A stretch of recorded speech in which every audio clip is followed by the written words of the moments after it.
Të dashur dëgjues, në videon e sotme do të flasim për akrepat më helmues dhe më pak të rrezikshëm. Akrepat janë shumë të shumtë në lloje se sa mendojmë.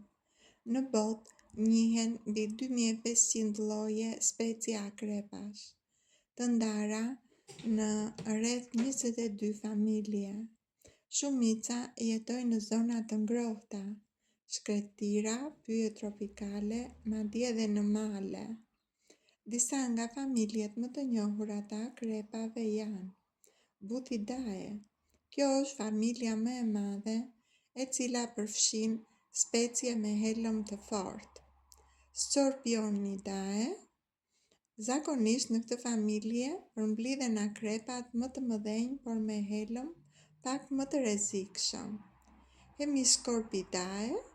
Në këtë familje janë specie me helm të fuqishëm. Lind pyetja, a janë të gjitha akrepat të rrezikshëm? Jo, vetëm 30 deri 40 specie konsiderohen realisht të rrezikshme për njeriun. Të tjerët kanë helm që përdoret kryesisht për të paralizuar insektet.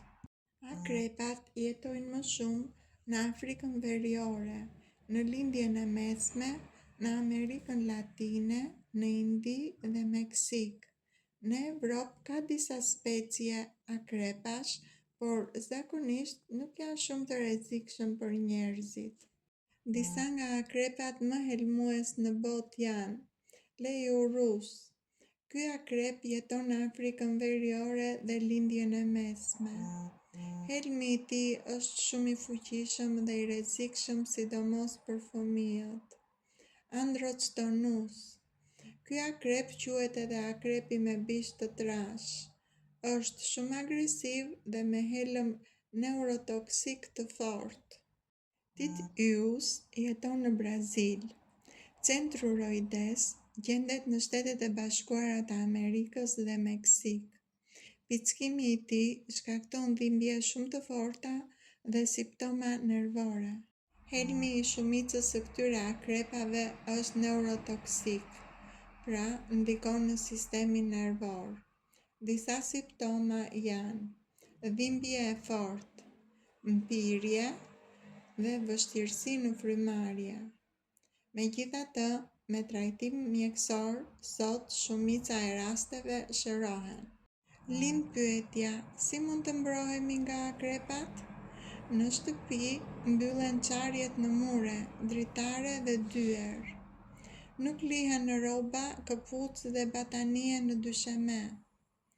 Shkunden gjithmonë këpucët para se të vishen. Ambienti i shtëpisë mbahet i pastër dhe pa insekte, sepse akrepat ushqehen me to. Në obor apo natyrë nuk preken gurët, drurët apo trungjet pa doreza. Nuk ecet zbatur, sidomos natën, dhe nuk flihet direkt në tokë kur je në kamping. Reagimi i njeriut ndaj pickimit të akrepit. Qetësia los rol të madh dhe pozitiv. Paniku rrit rrahjet e zemrës. Pastrohet zona e pickuar me ujë. Vendoset akull për të ulur dhimbjen dhe shkohet menjëherë te mjeku nëse ekziston vështirësi në frymarrje, të vjella dhe mpirje.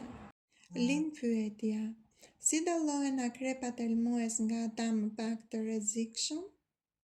Disa tregues janë madhësia e pincave. Pincat e holla dhe të gjata zakonisht tregojnë helm më të fortë. Pincat e mëdha dhe të trasha zakonisht tregojnë helm më të dobët. Për shembull, akrepi Leiurus ka pinca të holla dhe është shumë helmues. Trashësia e bishtit të akrepit. Bishti i trashë dhe i fuqishëm tregon për helm të fortë. Bishti i hollë zakonisht tregon për helm të dobët. Rol të rëndësishëm luajnë zonat ku jetojnë akrepat. Akrepat e Afrikës Veriore dhe Lindjes së Mesme kanë më shpesh helm të fuqishëm. Në Evropë, shumica e specieve janë më pak të rrezikshme. Si përfundim, mund të themi se gjëja më e rëndësishme është se nuk ka rregull 100% të sigurt vetëm nga pamja. E mira është të mos preket kur një akrep, të mbahet distancë dhe të kërkohet ndihmë mjekësore nëse ndodh pickimi. Lind pyetja, pse akrepat ndriçojnë në dritën ultraviolet? Kur i ndriçon me një dritë ultraviolet, trupi i tyre shkëlqen me ngjyrë blu në jeshile. Kjo ndodh sepse shtresa e jashtme e trupit të tyre përmban substanca kimike që reagojnë me këtë dritë dhe prodhojnë fluorescencë. Pra, molekulat thithin dritën ultraviolet dhe lëshojnë atë si dritë të duhur. Një fakt interesant është se akrepat e vegjël dhe të porsalindur shkëlqejnë. Prandaj studiuesit i kërkojnë natën me llamba ultraviolet. Kjo është mënyra më e lehtë për t'i gjetur. Akrepat janë gjuetar nate shumë të durueshëm. Ata presin në prit. Zakonisht nuk vrapojnë pas gjahut. Qëndrojnë të palëvizshëm pranë vrimës ose nën gur dhe presin derisa një insekt të kalojë pranë. Akrepat nuk shohin mirë, por kanë qime shumë të ndjeshme në këmbë që ndjejnë ndridhjet e tokës. Kur një insekt ecën afër tyre, ata e ndjejnë menjëherë. Kur gjau afrohet, ata e kapin shpejt me pincat e forta të tyre. Nëse gjau është i vogël, mjafton vetëm kapja. Nëse gjau është i madh dhe reziston, akrepi e thumbon atë dhe helmi paralizon sistemin nervor shumë shpejt. Akrepat nuk përtypin si ne. Ata lëshojnë lëngje trece mbi gjahun. Pastaj thithin pjesën e lëngshme të trupit. Ata ushqehen me insekte, merimanga, krimba dhe ndonjëherë dhe me akrepa të tjerë. Ata janë shumë të durueshëm dhe mund të qëndrojnë me muaj pa ushqim. Akrepat jetojnë më gjatë se sa mendohet. Shumica e këtyre specieve jetojnë 3 deri në 8 vjet. Disa akrepa të mëdhenj nga familja Scorpionidae mund të jetojnë 10 deri në 15 vjet në kushte të mira. Në natyrë, akrepat jetojnë më pak për shkak të grabitqarëve dhe kushteve të vështira. Një fakt interesant është se akrepat rriten duke ndëruar lëkurën disa herë gjatë jetës së tyre dhe pas çdo ndërrimi lëkure bëhen më të mëdhenj. Shumimi i akrepave është vërtet interesant. Kur mashkulli gjen femrën, ata bëjnë një lloj vallëzimi të quajtur promenadë. Akrepat kapen me pincat, lëvizin bashkë për disa minuta, nganjëherë edhe orë. Kjo ndihmon që femra të mos e sulmojë mashkullin. Akrepi mashkull vendos në tokë një sasi sperme. Pastaj ai e hudhëheq femrën mbi të që ajo ta marrë. Shtatzania tek akrepat mund të zgjasë disa muaj deri mbi një vit. Kjo varet nga specia. Të vegjëlit lindin të bardhë dhe shumë të brisht. Ata ngjiten mbi shpinën e nënës së tyre për disa ditë ose javë dhe qëndrojnë aty derisa të ndërrojnë lëkurën për herë të parë.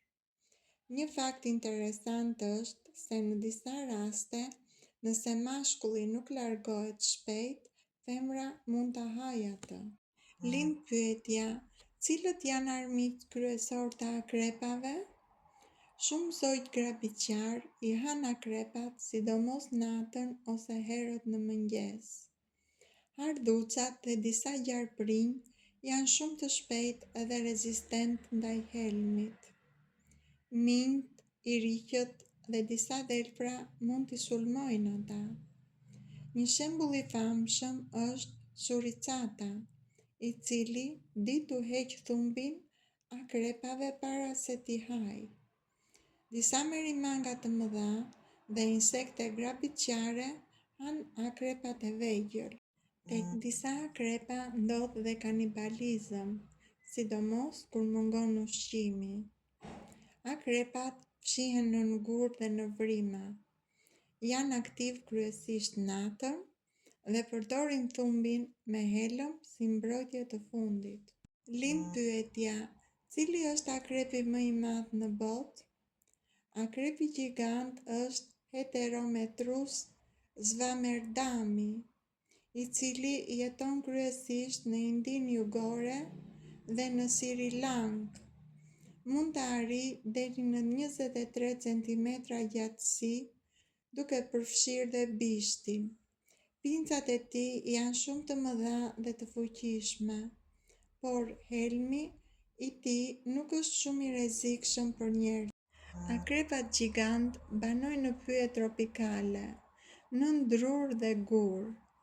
Ata ushqehen me insekte, krimba dhe kafshë të vogla.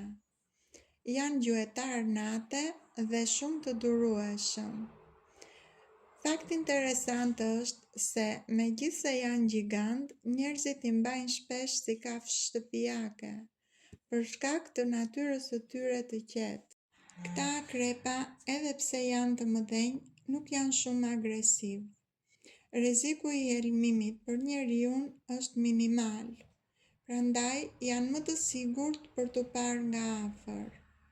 Madhësia dhe pincat e mëdha i bëjnë të dukshëm, të frikshëm dhe të bukur njëkohësisht. Akrepat gjigant nuk kërkojnë shumë hapësirë. Ata nuk hanë shumë. Mjafton të ushqehen me insekte 1 ose 2 herë në javë. Nuk bëjnë zhurmë dhe nuk kërkojnë kujdes të komplikuar si kafshët e tjera shtëpiake. Nën kujdesin e njeriut, akrepat gjigant jetojnë 8 deri 10 vjet, më shumë se në natyrë, si rezultat i mungesës së grabitqarve dhe kujdesit të mirë. Ky informacion bazohet në fakte të mbledhura me ndihmën e një asistenti inteligjent.